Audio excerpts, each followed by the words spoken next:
Merci et bonsoir à toutes et tous. Je vais essayer de répondre aux questions de la manière la plus claire possible. Nous avons élaboré une liste de questions la plus fréquentes auxquelles je vais répondre. Et il y aura naturellement d'autres questions auxquelles je répondrai à la fin. Okay? Une des premières questions que vous vous posez est à qui recommanderiez-vous les dons d'ovocytes et quand les dons d'ovocytes est-il le meilleur choix? Pour répondre à ça, je vais vous expliquer. Il y a différentes causes pour offrir un traitement de dons d'ovocytes. Au début de la PMA, les motifs étaient insuffisance ovarienne et la ménopause précoce. Mais actuellement, il y a de nouvelles indications comme patients présentant les réserves ovariennes faibles, patients présentant maladies génétiques dont la réserve ovarienne ne permet pas d'obtenir suffisants embryons pour un diagnostic génétique préimplantatoire, patients présentant des échecs répétés de l'implantation ou de la fécondation in vitro, où il y a un facteur ovocytaire suspecté, aux patients avec l'âge maternel avancé en raison de la qualité ovocytaire. Mais aussi dans le cas de l'infertilité inconnue, toujours dans le but d'améliorer la qualité embryonnaire. Et finalement, dans le cas de si le patient ne souhaite pas de passer par les stimulations, par les piqûres de la fécondation in vitro, par sa propre décision, si elle décide, elle peut passer directement à le traitement des dons d'ovules. Concernant l'âge maternel, à partir de 43 ans, c'est fortement recommandable ce traitement. À ce moment, 90% des ovules ont des altérations génétiques. La réserve ovarienne est très basse. Il y a une difficulté d'obtenir un embryon avec des possibilités de grossesse évolutive. En général, si le problème est de qualité et quantité ovocytaire, quelle que soit la cause, le don sera la solution. Une autre question assez fréquente est quels sont les critères de sélection de la donneuse? Est-ce que les donneuses passent des tests médicaux? Oui, bien sûr. Il y a en général deux critères de sélection. Le premier critère, c'est un critère contractuel qui nous permet de donner une forme juridique au don. Le contrat doit être gratuit, formel et confidentiel entre la donneuse et la clinique. En aucun cas, le don aura un caractère lucratif et la compensation économique sert uniquement à dédommager la donneuse. Le don est anonyme et la confidentialité d'identité doit être garantie sauf circonstances exceptionnelles comme s'il y a quelques problèmes importants de santé de l'enfant. Bien qu'il soit anonyme, le registre du cycle est toujours traçable car nous avons un registre national, une plateforme en ligne qui est partie du ministère de la Santé où nous avons toute l'information du cycle de la donneuse, la réceptrice et tous les résultats du cycle. Ce registre est uniquement possible à être évalué par le ministère de la Santé si c'est nécessaire. Le deuxième critère est les critères physiques et physiologiques. Seulement la femme entre 18 et 35 ans peuvent réaliser les dons et il faut qu'il soit absent de maladies graves pour elle et pour la famille de premier degré, comme les cancers, schizophrénie, l'alcoolisme. En plus, elle doit passer par l'entretien avec un psychologue et passer le test psychologique, l'entretien médical général pour déterminer que la personne est en bonne santé. Elle doit passer les bilans sanguins plus profonds que les vôtres pour écarter les maladies générales et les maladies infectieuses. tels que le diabète, le sida, hépatite. Aussi les tests génétiques, les karyotypes, c'est la charge génétique en sang, et l'étude RS, qui c'est l'étude des mutations récessives. Et finalement, le bilan gynécologique complet, les photos, l'échographie pelvienne et la valorisation de la réserve ovarienne. Okay? La question que tout le monde attend, est-ce que je peux choisir la donneuse que je veux?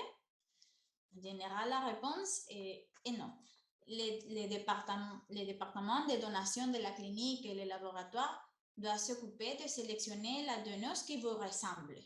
Et pour le choix de la donneuse, il faudra se baser essentiellement sur le phénotype de la réceptrice, de la patiente. Les phénotypes, c'est l'origine, les couleurs de peau, des cheveux, des yeux, la taille, les groupes sanguins et, si nécessaire, l'information immunologique de la patiente et la machine génétique avec les conjoints. Donc, quelles informations est-ce que je peux avoir de ma donneuse? Nous vous donnerons les informations du phénotype de la donneuse. Je vous répète, couleur de peau, des cheveux, des yeux, taille, groupe sanguin. Okay? Pourquoi est-ce que les donneuses font ces dons? En général, ce sont des femmes généraux, altruistes. Ils ont un sens élevé de l'empathie et de la solidarité. Et ce sont des personnes vraiment engagées dans tous les processus. Vous devez penser, elle doit passer par tous les examens et tous les tests, et aussi passer par les stimulations et la ponction ovarienne. Finalement, quelles sont les étapes d'un FIV avec un don d'ovocytes? Est-ce que je dois être à la clinique durant tous les processus? Nous avons préparé pour vous un planning approximatif, un peu pour vous expliquer les processus. Premièrement, il faut avoir la sélection de votre donneuse. Vous devez passer pour la synchronisation, la préparation de l'endomètre et le cycle d'essai. La donneuse, elle doit passer par la stimulation et la ponction. Le laboratoire doit s'occuper de la fécondation et ICSI, et finalement de développement embryonnaire jusqu'à l'état de blastocyste au jour 5. Nous travaillons toujours avec des embryons au jour 5. Et finalement, le transfert embryonnaire. Et nous divisons le processus en deux étapes, deux parties.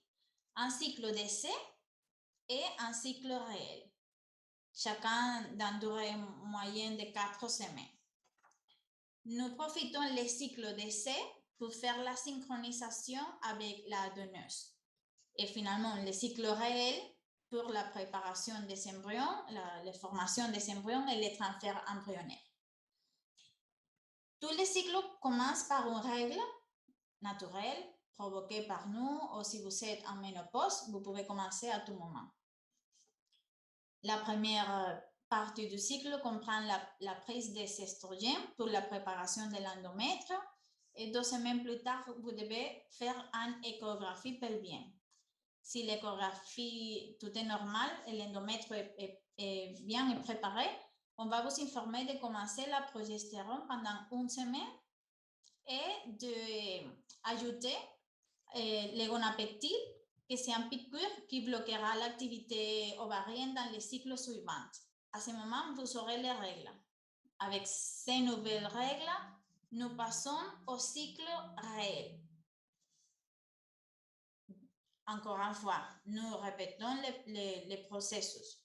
L'estrogène pendant 2 semaines pour la préparation de l'endomètre. Si l'endomètre est préparé, nous autorisons les laboratoires pour l'ICSI, la formation des embryons. Et si, dans le cas d'avoir un partenaire masculin, on va vous informer 2 jours en avance pour venir pour l'échantillon de sperme en frais.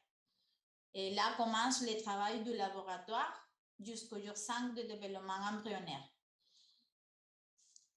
Au jour 5, on va faire les transferts en frais Et 11 jours plus tard, vous devez passer par la prise de sang pour confirmer si vous êtes bien enceinte. Ici, c'est un exemple avec les dates. Par exemple, si vous avez la règle aujourd'hui, 25 janvier, le transfert embryonnaire aura lieu 15 mars à peu près et la prise de sang, le test de grossesse, aura lieu 25 mars. Donc, vous devez estimer 2 mois, 8 semaines entre les cycles d'essai et les cycles réels. Et les échographies, vous pouvez les faire chez vous en France sans problème. Ce n'est pas nécessaire de venir ici pour les suivis échographiques. Vous devez venir ici seulement le jour de transfert. Et maintenant, on va attendre votre question. Si vous avez des doutes, on va commencer à répondre. Oui, me revoilà. Merci beaucoup, Zulima. C'était très instructif. Alors, quelqu'un voudrait savoir si les donneuses sont à la clinique ou si elles sont une banque. J'imagine que vous faites référence à une banque de donneuses. Et nous avons notre propre département de donation à la clinique. Et toute notre clinique dispose d'un pool de donneuses. Et donc, c'est notre médecin, nous faisons toute la préparation, la sélection, la préparation, les examens et tous les suivis échographiques et la pension de chaque donneuse. Très bien, merci. Question suivante. Si pour des raisons médicales, j'ai besoin de retrouver la donneuse, que dit la loi espagnole? S'il y a vraiment un raison, un cause, normalement, ça doit être une cause génétique. Pour trouver la donneuse, et il faut avoir toute l'information de l'enfant pour vraiment contacter la donneuse si nécessaire. Si ça c'est le cas, ça c'est complètement possible. Mais c'est vrai que c'est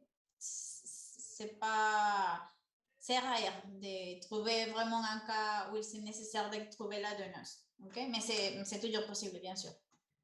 Alors, je ne suis pas très sûre de bien comprendre la question suivante. Bonjour, je pensais personnellement qu'il fallait juste donner des ovules, mais j'ai compris qu'il faut tomber enceinte. C'est bien cela? Alors, je ne sais pas si la personne qui nous écrit peut spécifier si elle nous pose la question en tant que patiente, c'est-à-dire une dame qui souhaite tomber enceinte et avoir son enfant, ou si elle nous écrit en tant que possible donneuse d'ovocytes. Si vous êtes une donneuse, évidemment, il suffit juste de donner vos ovocytes. Si vous êtes une patiente, donc pour vous, l'objectif, effectivement, c'est de en tant que donneuse, très bien. Non, en tant que donneuse, vous avez juste à donner vos ovocytes, bien sûr. Tomber enceinte, c'est pour la dame, c'est pour la patiente. Alors, quelles sont les garanties de J5? Est-ce qu'en cas de grossesse, la garantie est maintenue pour donner la chance d'avoir des petits frères? Et tous les embryons qui nous auront un cycle de stimulation de la donneuse seront pour vous. Normalement, on va faire le transfert d'un embryon par cycle et les restes des embryons seront vitrifiés pour les tentatives ultérieures.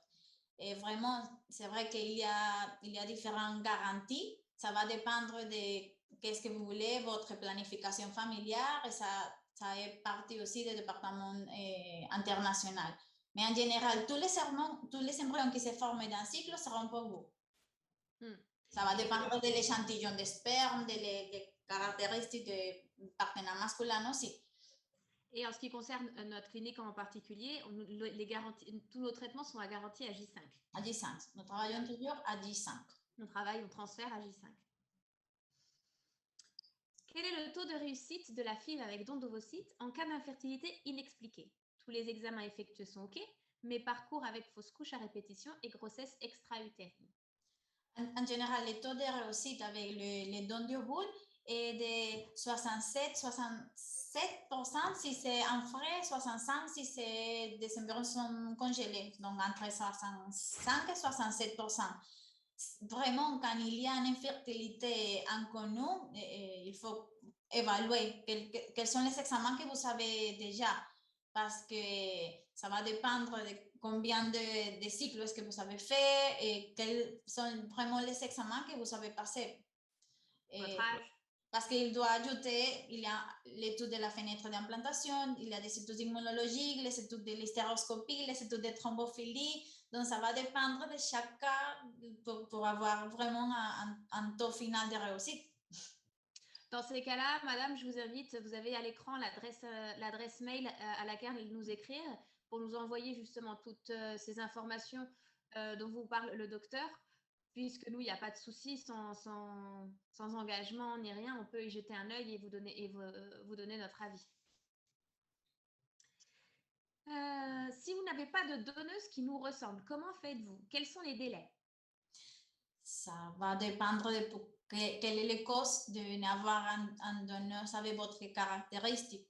Par exemple, si vous êtes chinoise, oui. il y a des phénotypes qui sont vraiment difficiles à trouver, donc ça va dépendre de votre phénotype particulier. Et en général, il n'y a pas de délai. Une fois que vous avez tous les dossiers médicaux complets, on va commencer directement les processus et la préparation. Mais comme je vous ai dit, ça va dépendre des caractéristiques que nous sommes en train de trouver. C'est rare. À part effectivement les asiatiques qui sont vraiment plus difficiles à trouver, le reste c'est très rare. Et l'avantage d'avoir un groupe, c'est que si, par exemple, à Saint-Sébastien, on a du mal, on peut quand même faire appel à la clinique ou de Madrid. Donc, c'est quelque chose que, de notre point de vue à nous, c'est plus facile que peut-être dans d'autres cliniques qui sont plus petites ou qui peuvent pas, voilà, qui doivent faire directement appel à des banques de donneuses extérieures. Nous, c'est vrai que le fait d'avoir tout un groupe à disposition, ça aide. Oui, c'est ça. Pour ça, c'est que je vous explique. En général, il n'y a pas de liste d'attente. Ça sera seulement compléter votre dossier et commencer la préparation. Oui, parce qu'on a une autre question qui dit quels sont les délais pour accéder aux dons. C'est vraiment c'est même plus votre planning à vous personnel. Ça nous arrive beaucoup de nous adapter et de créer le plan de traitement en fonction de la disponibilité des patientes qui nous disent je ne peux pas venir avant cet été parce qu'il faut que j'ai pas de vacances avant le mois d'avril. Donc on fait vraiment en fonction également de vos disponibilités. Mais en délai de la clinique, non. Concernant la qualité des embryons, même si ce sont des J5, est-ce que vous écartez les embryons de mauvaise qualité? Pour considérer que l'embryon est au état de blastocyste et que l'embryon est bien pour le transfert, les laboratoires s'occupent d'écarter les embryons qui n'arrivent pas au état de blastocyste. Donc, ça, c'est le travail du laboratoire. Il doit s'occuper d'évaluer l'embryon chaque jour et seulement les embryons qui arrivent au état de blastocyste avec les caractéristiques morphologiques correctes pour l'implantation seront transférés et seront vitrifiés pour une possible implantation. Donc oui, il y a différents mécanismes pour l'évaluation du laboratoire et nous avons des équipes de time-lapse aussi pour l'évaluation morphologique des embryons. Et si l'embryon arrive au état de blastocyste avec une bonne caractéristique morphologique, c'est un embryon qui peut vous donner une grossesse évolutive sans problème. Pour les donneuses, est-ce qu'il y a l'obligation d'avoir des enfants? Comment être sûr que ces ovocytes sont utilisables? C'est pas une obligation d'avoir des enfants, ça va dépendre de l'âge de la donneuse. Vous pouvez penser, s'il y a une donneuse de 19 ans, et peut-être elle n'a pas des enfants, mais elle aura des enfants ou non. Donc, c'est pas une obligation. Et comment est-ce que nous savons si les ovocytes sont utilisables? L'ovocyte doit être mature le jour de la ponction. Le laboratoire travaille toujours seulement avec des ovocytes métaphase 2, des ovocytes vraiment matures. Et si l'ovocyte est mature et l'ovocyte arrive à être fécondé avec le sperme, l'embryon commence à se développer, c'est parce que c'est correct. Normalement, c'est l'âge de la femme qui nous donne la possibilité de la qualité ovocytaire. OK? Donc, si ce sont des femmes qui sont moins de 35 ans, elle aura une bonne qualité ovocytaire pour avoir des embryons avec possibilité de grossesse. Oui, on contrôle leur AMH, on contrôle par échographie leurs follicules, tout est vérifié avant. Tout doit être normal pour être donneuse. Le prix à payer est-il par transfert ou par lot d'ovocytes recueillis? Quel est le nombre d'embryons en moyenne collectés, d'ovocytes collectés en une stimulation? Et les prêts à payer, tous les cycles de dons, c'est tous les cycles, tous les embryons, comme je vais expliquer, tous les embryons qui se forment pendant un cycle seront pour vous. Et quel est le nombre d'embryons en moyenne? Ça va dépendre aussi de l'échantillon de sperme de votre conjoint. Mais en général, il y a à peu près entre 3 à 4 blastocystes par cycle. Et j'imagine que la question vient par rapport à d'autres traitements que vous avez pu comparer peut-être avec d'autres cliniques. C'est vrai que nous, on ne parle pas dans nos traitements d'ovocytes. On parle d'embryons. Nos garanties sont toujours des garanties d'embryons à J5, pas des garanties d'un nombre d'ovocytes fermés, par exemple. Puisqu'on peut vous garantir, je ne sais pas, 10, 15 ovocytes, mais ça ne veut pas dire qu'on vous garantit un embryon. À l'inverse, nous, voilà, on vous garantit de 3 à 5 embryons à J5, indépendamment du nombre d'ovocytes. Quel est le prix du double don d'ovocytes? Alors là, il ne faut pas confondre entre double don et don d'embryon aussi. Si tu veux en parler un petit peu. Et la différence entre les doubles dons, oui, les doubles dons, ça sera un cycle qu'on va choisir un donneur et un donneur pour vous. Tous les cycles, tous les embryons seront pour vous.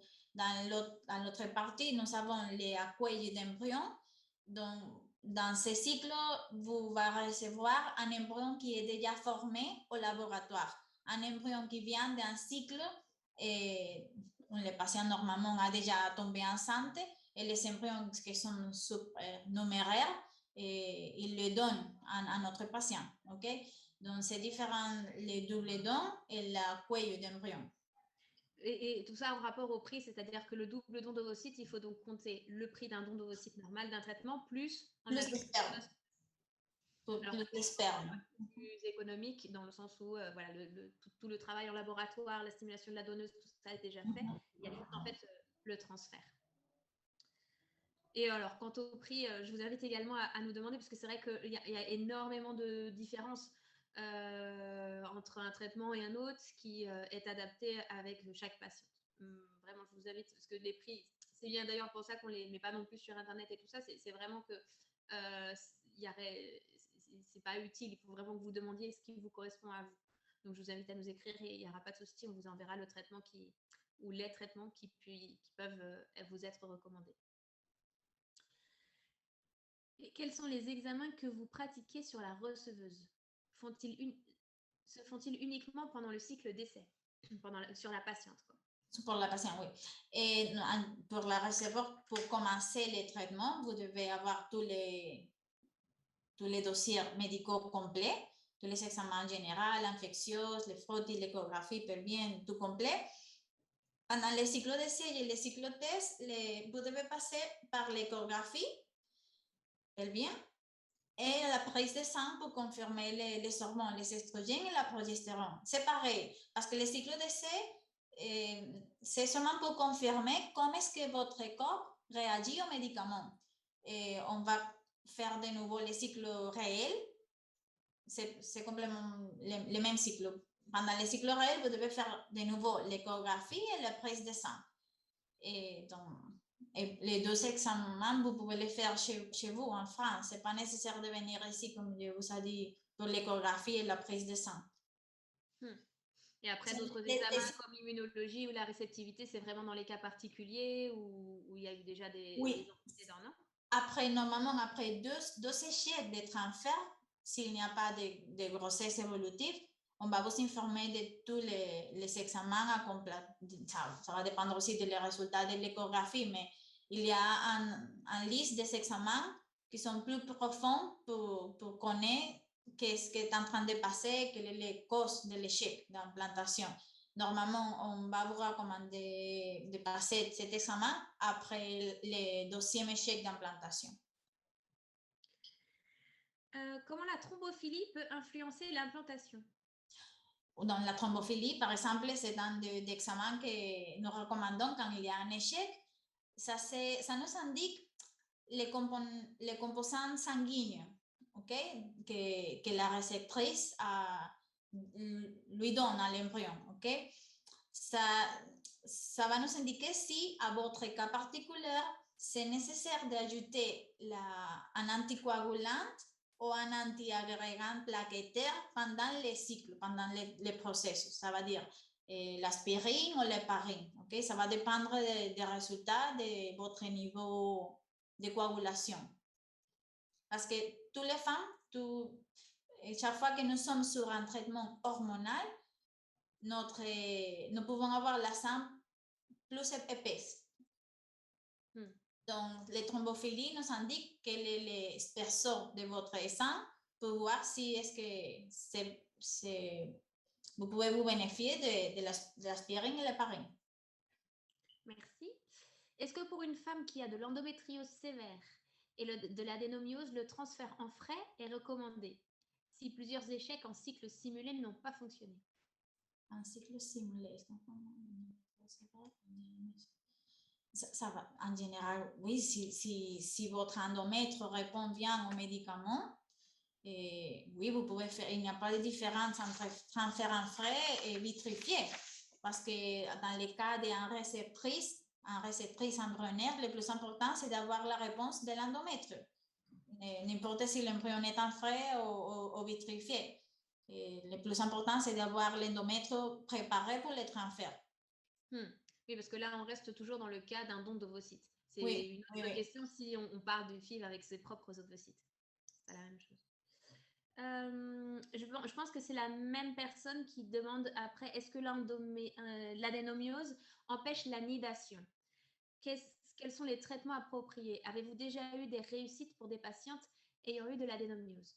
Oui, normalement, on propose voir par hystéroscopie s'il y a quelque chose à ajouter. Si nous avons les traitements, comme je vous ai montré dans les diapositives, les gonapeptides et les décapeptides pour bloquer l'activité ovarienne, ça peut vous aider à avoir l'endométriose contrôlée. Mais en général, si vous avez une bonne réponse endométriale, ce n'est pas un problème. Alors, la personne qui, elle, est avec nous ce soir pour être donneuse et non pas patiente, nous dit qu'elle est noire et aimerait donner ses ovocytes. J'aimerais justement savoir si vous avez beaucoup de demandes de femmes noires, par exemple. Je me demande si ce sera utile. Oui, bien sûr, c'est toujours utile. Oui, il y a des demandes de femmes de différents phénotypes. Donc, complément, oui.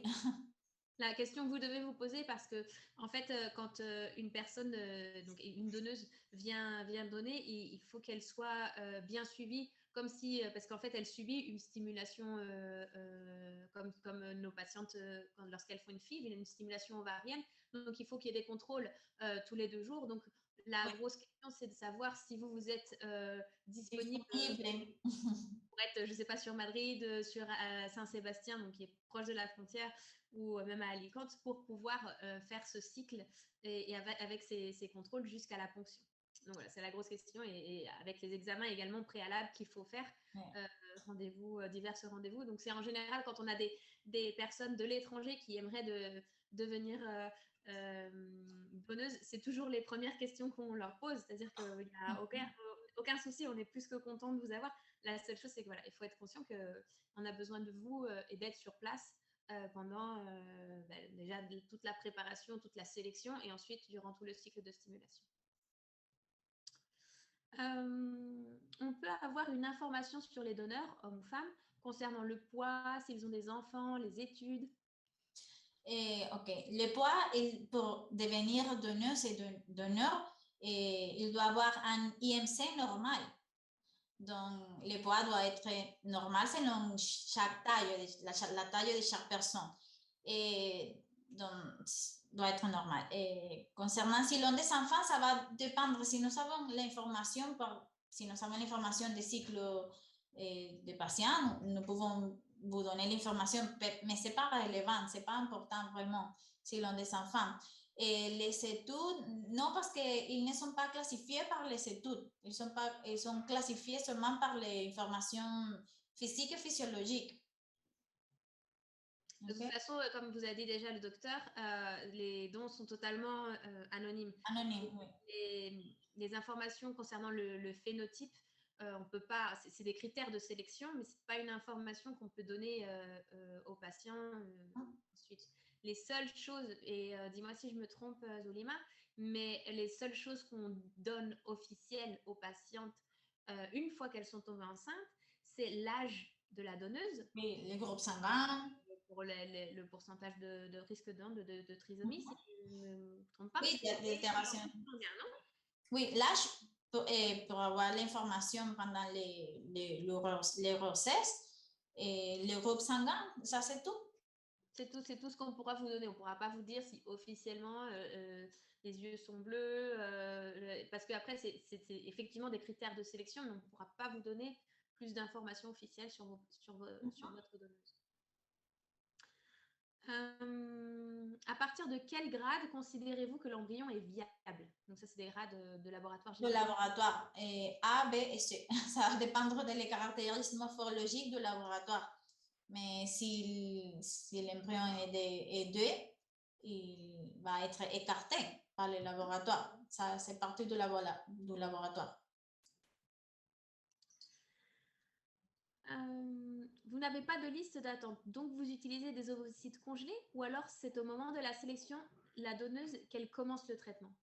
Ça va dépendre. Si la donneuse qui vous ressemble est en train de faire un traitement, ou par exemple, si la donneuse est ici à Saint-Sébastien, on va utiliser les ovocytes en frais. Mais si par exemple la donneuse qui vous ressemble vient de Madrid ou d'Alicante, les ovocytes seront vitrifiés. Pour ça, c'est qu'on a vous expliqué, Karen a vous expliqué, nous faisons la garantie toujours des embryons.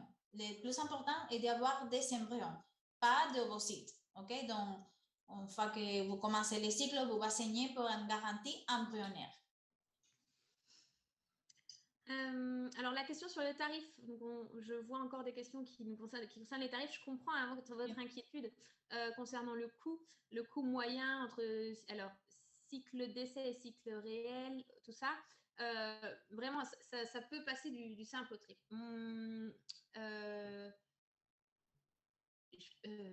J'étais en train de réfléchir au traitement de base de trois blastocystes que nous avons. Et tu t'en souviens de par cœur, Zolima?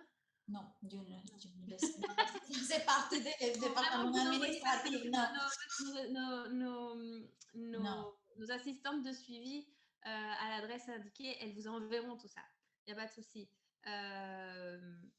Parce que c'est vraiment, ça dépend, et je vous dis, on va vous dire des bêtises. Le cycle d'essai est-il obligatoire? Est-ce que le fait de prendre un traitement sur 2 mois n'est pas néfaste pour l'endomètre?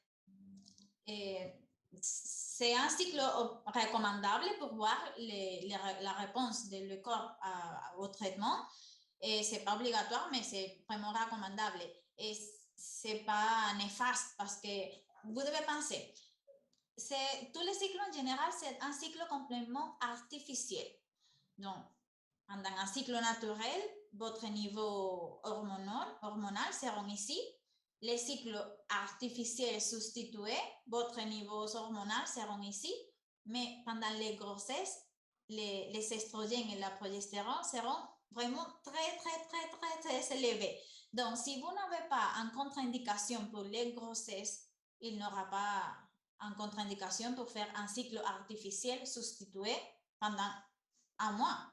Donc, non, ce n'est pas néfaste, ce n'est pas un problème, c'est seulement pour vraiment confirmer que l'endomètre répond. Vous pouvez penser, s'il y a un donneuse qui commence le traitement, si on prépare des embryons, on fait la ponction de la donneuse, et si finalement l'endomètre n'arrive pas à grandir, nous n'avons pas la lit où l'embryon doit se poser.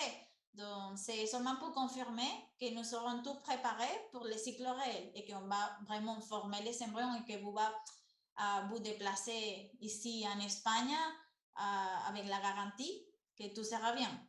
OK? C'est un filet de sécurité qui est très utile et qui fait que les cycles réels finalement se passent beaucoup mieux le fait d'avoir eu un cycle d'essai. comme ça, nous pouvons confirmer quel est le dosage des médicaments qui est bon pour votre corps et tout ça, et voir en général tout avant les cycles règles. Le facteur masculin intervient aussi dans la qualité des embryons, demande une autre. Bien sûr, 5 ans et 5 ans. C'est la qualité ovocitaire, c'est important, vraiment, mais si l'échantillon de sperme est mauvaise, donc les embryons seront altérés. Donc, ça va dépendre aussi de la quantité et la qualité de l'échantillon de sperme. C'est vrai que c'est vraiment important la qualité ovocitaire pour les embryons, mais 50% de processus, c'est le sperme.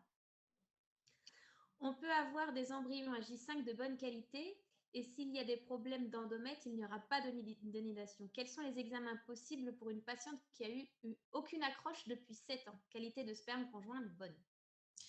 Les études pour les échecs d'implantation, ce sont les études de la fenêtre d'implantation.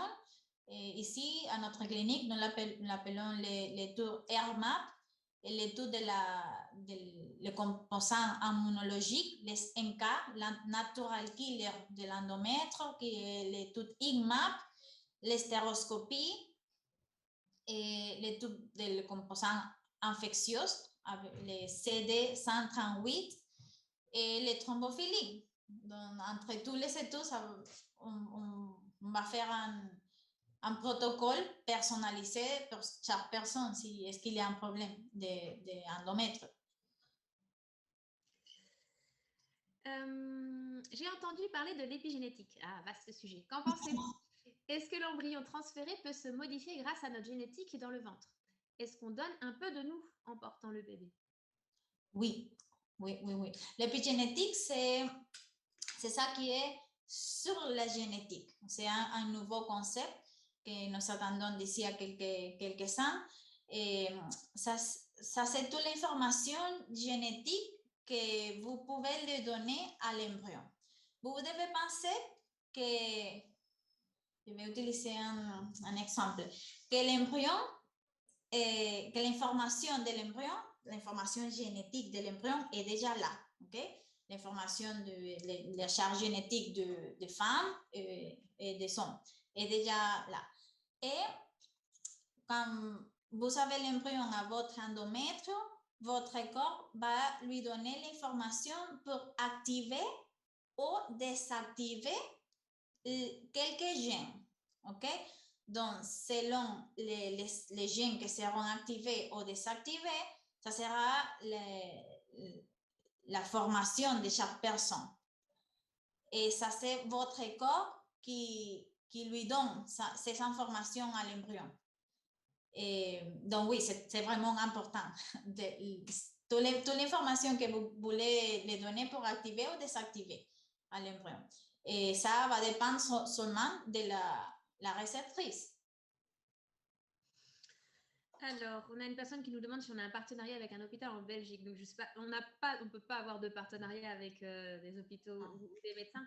Par contre, si votre question c'est si est-ce que on peut vous aider à trouver un gynécologue qui vous suive depuis la Belgique parce que vous n'en avez pas, ça c'est la même chose. On peut écrivez à la clinique et mes collègues vous pourront vous donner peut-être des noms au moins de gynécologues que nous savons qui ont pu accompagner des patientes belges où on peut vous aider sur ce point de vue-là, mais de partenariat à partenariat, non, bien sûr que non. Vous semblez dire que votre clinique est plutôt de grosse taille. Est-ce exact? Vous pratiquez combien de transferts par mois? Les moyens logistiques sont-ils faciles vu que ce n'est pas Barcelone et Madrid? Donc quand nous on parle de grosse taille, c'est parce qu'on parle de groupe, on inclut les trois cliniques. Celle de Saint-Sébastien est vraiment à taille humaine. Hein. Enfin, les trois d'ailleurs, mais C'est facile vu que ce n'est pas. Ça va dépendre de où est-ce que la personne habite. Ah, parce que nous sommes dans le nord de l'Espagne, près de la frontière, mais ça va dépendre de où est-ce que vous habitez. Et combien de transferts par mois, ça, je ne sais le total par mois entre tous les groupes. non, mais, non, non. C'est ce qu'on entend par là. C'est-à-dire que si, effectivement, logistiquement, vous êtes plus Trois, proche de Madrid. 4 par jour. Mais c'est pas 3-4 par jour, mais c'est pas le total par mois. Et ici, Oui, je ne sais pas. Moi qui suis personnellement basée à Alicante, qui est beaucoup plus grande, c'est pareil. Mais c'est la première question que va vous poser votre assistante, c'est-à-dire où est-ce que vous vivez, parce que si pour vous, voilà, une personne qui vit à Bordeaux aura plus tendance de descendre sur Saint-Sébastien, mais une personne, je sais pas moi, qui vit à Paris et qui, pour des raisons effectivement logistiques, préfère Madrid ou Alicante, on a vraiment l'avantage de travailler dans le même système de gestion de patients. En plus, on peut sans problème vous aiguiller vers une autre clinique qui, logistiquement, comme vous dites, vous corresponde mieux. Alors, un autre sujet par rapport aux dons de vos sites. Combien de temps on peut y répondre vite fait si tu veux. Quelle est la différence entre l'adénomiose et l'endométriose? C'est les lieux où l'adénomiose, c'est un problème de les glandules dans les muscles, dans les parties musculaires de l'utérus. Et l'endométriose, c'est quand il y a endométre dans une partie qui est différente dans l'utérus. Par exemple, les ovaires, c'est pas dans l'utérus, c'est hors de l'utérus. C'est ça. Les cellules qui sont hors de l'utérus. Hors de l'utérus, c'est ça. Avez-vous déjà eu des patientes ayant eu recours aux dons d'ovocytes qui ont réussi pour un premier enfant, par exemple, et qui ont eu un second enfant de manière naturelle des années plus tard? Ça c'est possible. Ça va dépendre de l'âge de la femme et les causes de l'infertilité dans le premier cycle. Oui, c'est possible. Combien de temps prend tout ce processus dans le cas d'un don? Premièrement, il faut avoir les dossiers médicaux complets. Une fois que le dossier est complet, vous devez nous confirmer avec quelles règles est-ce que vous souhaitez commencer et on va préparer pour vous le planning avec toutes les dates avec les dates estimatives. Et vous devez penser 2 mois. Vous pouvez ou bien nous indiquer avec quelles règles vous souhaitez commencer ou, différent mais pareil, vous pouvez nous indiquer quand est-ce que vous souhaitez faire les transferts. Et selon ça, on va vous préparer les plannings pour tous les cycles. Mais pour cette option, il ne faut pas nous donner une date pour demain. Il faut au moins laisser 2 mois. Dans quel cas faut-il pratiquer il faut pratiquer le DPI sur les embryons? Si nous continuons en parlant de dons d'ovules, si par exemple s'il y a un facteur masculin génétique, c'est possible toujours de faire les diagnostics génétiques préimplantatoires aux embryons pour écarter des embryons s'il y a altération génétique dans le partenaire masculin. Ou normalement, s'il y a un problème masculin, oui. Le problème doit être toujours un facteur masculin. Ou si vous avez déjà passé par plusieurs traitements de dons d'ovules et vous n'avez pas arrivé à avoir de grossesse évolutive, vous confirmez si vraiment les embryons qui se forment sont génétiquement équilibrés. Mais ça va dépendre des facteurs masculins. Est-ce que ma sœur, par exemple, pourrait être donneuse pour moi en Espagne? Non, ici en Espagne, non. C'est possible en Amérique, mais en Espagne, les dons, comme nous avons expliqué, est anonyme. Donc, ce n'est pas possible de connaître l'identité de la donneuse.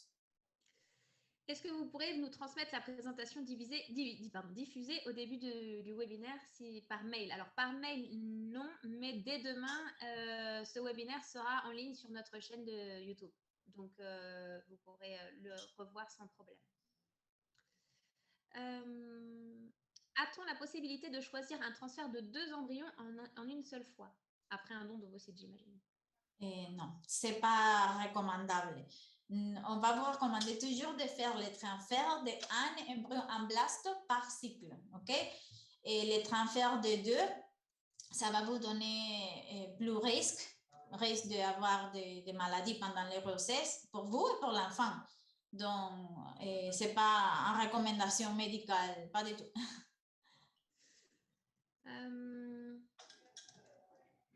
Si la garantie de 3 embryons à J5 n'est pas atteinte, comment ça se passe? Faut rechercher une nouvelle donneuse s'il n'y a pas eu d'accroche au premier transfert pour compléter et atteindre la garantie? Ça va dépendre si vous savez si les embryons sont déjà formés au laboratoire. Et s'il y a des embryons formés au laboratoire, il faut faire seulement les transferts. Mais s'il n'y a pas de embryons, donc il faut trouver un nouveau donneur pour faire un nouveau cycle et compléter la garantie, bien sûr. Bonsoir. Est-ce possible pour une femme qui a peu de règles de tomber enceinte avec cette méthode? Bonsoir pour une femme s'il n'a pas de règles. Ah, mais pour le cas du don d'ovocytes, on n'a pas besoin d'avoir... Non, c'est pas nécessaire. Même si vous êtes sur ménopause, vous pouvez faire le traitement parce que le plus important pour les dons d'ovocytes, c'est d'avoir l'utérus. Comment pouvez-vous vérifier la qualité du sperme en provenance de banque de sperme? Donc j'imagine qu'on parle pour un don de sperme, parce que sinon on prend le sperme du conjoint et on fait le spermogramme et les Oui. préparations. Et en général, il va vous donner au laboratoire. Il va donner au laboratoire toute l'information de la congélation du échantillon.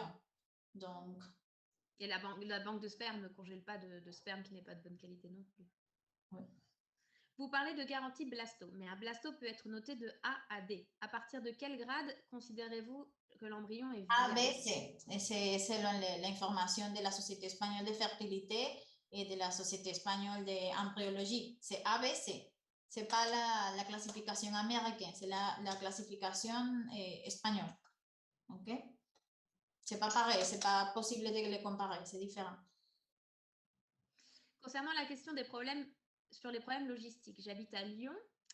Est-ce que vous pouvez aider à trouver des gynécologues à Lyon avec qui vous avez l'habitude de travailler? Vous me conseillez quelle ville pour une personne qui habite Lyon? Alors Lyon, Saint-Sébastien, c'est plus compliqué.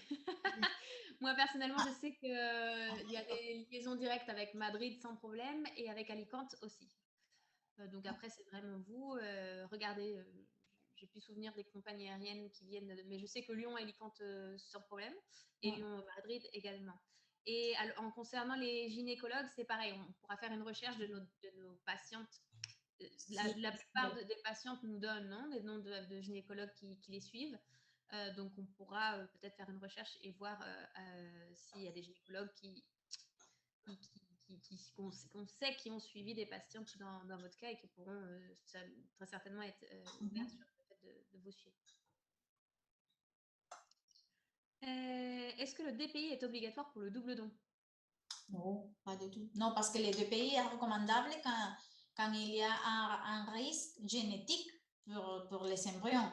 Ça va être le cas de femmes d'âge avancé ou un problème génétique sur les facteurs masculins, mais dans les cas de double don, non. Non, pas du tout. Parce qu'ils l'ont écarté. De bonne qualité. Pour être donneur et donneuse, ils ont déjà passé par tous les examens et nous avons déjà écarté les maladies génétiques importantes. Et l'âge, bien sûr, c'est important pour les qualités génétiques.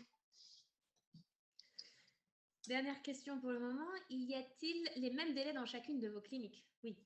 Oui, en général, oui. Oui. Ça, le plus important, c'est d'avoir toutes les analyses complètes. Oui. Nous faisons pratiquement les mêmes protocoles dans toutes les cliniques. Oui, nous avons. Bien, merci beaucoup, Zulima. Je pense que voilà, les gens commencent à nous dire merci également. Parfait. Voilà, c'était très intéressant, un bon échange. Hein. On a répondu à plus de 40 questions, donc c'était très, très instructif. J'espère que... alors, les questions arrivent encore. Paris, la même chose. Paris est lié aux 3 cliniques assez facilement. Oui. Parce que même Saint-Sébastien, il y a des vols. Biarritz, c'est le plus près et après, c'est facile. On est vraiment à 20 minutes de la frontière, donc voilà. C'est vraiment selon votre planning, il n'y a pas de souci. Et les embryons, une autre question, est-ce que c'est facile d'avoir des embryons africains? Donc j'imagine qu'on parle de phénotype africain. Oui, ça c'est pas le plus facile parce que, mais oui, sans problème, on a des donneuses noires. Voilà. les réponses sur le coût total estimé, vraiment, ça dépend. Je vous invite vraiment à nous envoyer votre information.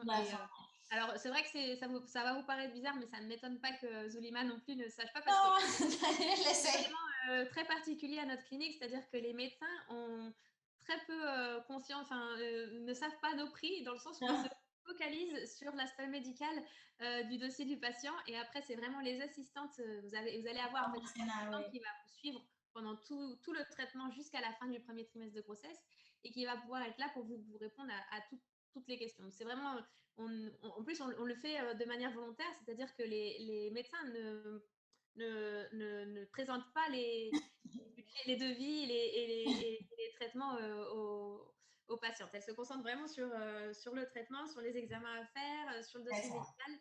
Et après, voilà, c'est vraiment une discussion avec votre assistante pour pouvoir parler du reste, comme le coût, la logistique. Oui, le docteur Blanco travaille sur Saint-Sébastien, oui. Oui. Et nous avons 3 cliniques à Saint-Sébastien, à Madrid et à Alicante. Vraiment répartis dans les 3 points de l'Espagne, donc nord, centre et sud, sud-est. Voilà, mais moi je vous souhaite alors l'acupuncture. On repart sur d'autres questions. De toute façon, il va falloir qu'on coupe un petit peu. Donc vraiment, si vous avez des questions, si vous souhaitez recevoir les devis, si vous voulez nous envoyer votre dossier médical avec ce que vous avez fait, les cycles précédents, les examens que vous avez pu faire, pour que le docteur Blanco puisse y jeter un œil et voilà, vous donner un premier avis médical rien que sur cela et nos assistantes également vous passer donc les prix de nos traitements. N'hésitez pas vraiment à nous écrire à l'adresse qui figure sur votre écran et on se fera un plaisir, une joie de je l'espère, vous aider à tomber enceinte pour cette année 2022 qui vient de commencer. C'est ça. Merci beaucoup Zulima. À vous. Très gentille avec vous ce soir. Et je vous dis bonne soirée à tous et à toutes. Au revoir, bonne soirée. Au revoir.